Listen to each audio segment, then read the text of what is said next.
Ce Français a été le premier à tenter la descente du mont Everest en snow, mais personne n'aurait pu prédire comment ça s'est terminé. C'est passé Marco quoi? Siffredi était un jeune très connu dans les milieux de la glisse parce que c'était le premier à descendre l'aiguille verte du Mont Blanc à seulement 20 ans. Mais Marco avait toujours des objectifs plus grands. Il voulait être le premier au monde à descendre l'Everest en snow. Mais attends, il veut descendre la montagne du Chétan en snowboard. Déjà, on a vu comment Inox il a galéré à la monter, mais la descendre en snow. Ah ouais, non, c'est trop une dinguerie. Donc il a passé des années à descendre les montagnes les plus dangereuses au monde.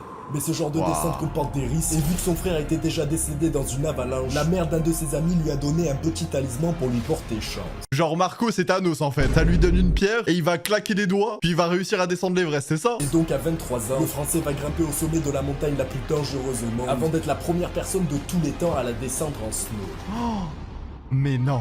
Il a réussi sa descente, mais Freddy n'était pas satisfait. Comment ça, mon ref? Comment ça, t'es pas satisfait après avoir fait ça? Non, ce mec, il veut monter tout droit au paradis. Non, s'il te plaît, fais pas ça. Il voulait refaire la descente, mais cette fois-ci sur une face plus dangereuse de la montagne. Pendant des semaines, la météo était mauvaise, donc quand un ciel dégagé a été annoncé, Freddy a sauté sur l'occasion pour remonter au sommet, mais cette fois-ci, il a oublié de prendre son talisman. Mais il a quand même commencé la descente, et depuis ce moment, personne ne l'a jamais revu.